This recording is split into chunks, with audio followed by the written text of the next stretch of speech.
Right, look, we're gathered here outside the ABC for one good reason, a simple reason. The ABC is a beautiful building, look at it. The ABC is actually paid for, wow, by the Australian taxpayer.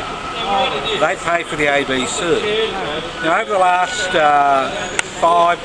over the last decade, the Institute of Public Affairs, an organisation who refuses to disclose its funding donors, the Institute of Public Affairs has monopolised debate on the ABC because during the Howard era, the Institute of Public Affairs, an extreme right-wing authoritarian think tank, was given carte blanche to appear on ABC programs, both television and radio, and it continues to do so, spouting their propaganda.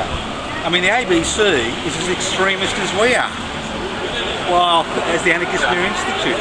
But the Institute of Public Affairs is as extremist as we are.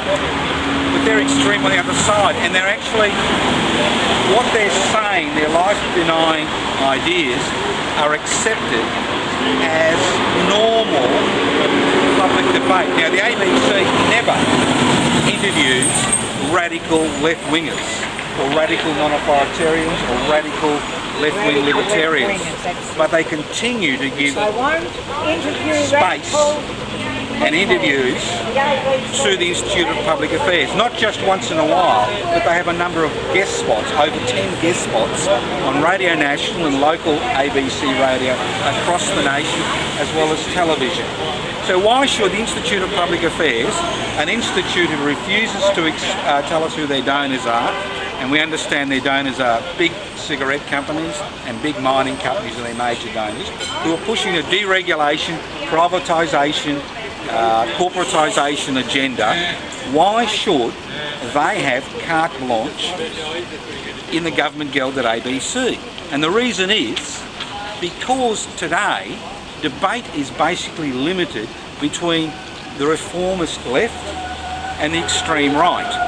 And the extreme right has now embedded itself in the Australian Broadcasting Corporation, while the left-wing libertarian currents and left-wing currents have now been denied access to the Australian Broadcasting Corporation on a regular basis. Now, we all pay taxes, we all fund the ABC, we spend over almost $1 billion every year funding the ABC, and what the ABC should be doing is reflecting the spectrum of social, community and political opinion that exists in the community, not just what the Institute of Public Affairs spouts. Now, the Institute of Public Affairs is a relatively well-off organisation.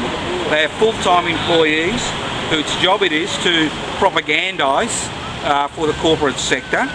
They're paid to do this. They're paid propagandists. They're paid what I would describe as paid rent-a-crowd. They're paid for this. Now, if they want to give their extremist propaganda a bill, they should pay for it. They should take out advertisements.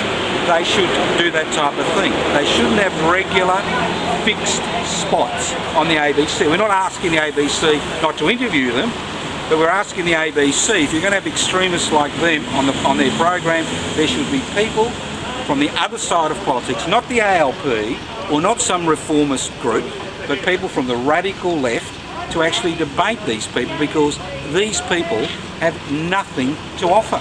They were hoisted on the ABC by the government of the day. The current government refuses to change the ABC board, which was put in place by the Howard government to gild the ABC, and this is what happens when the ABC is gilded. You get this extremist propaganda. I'm happy for them to tout their ideas, but we should wean them off the public teat, take the money off them, let them pay for their own extremist life-denying propaganda. Thank you.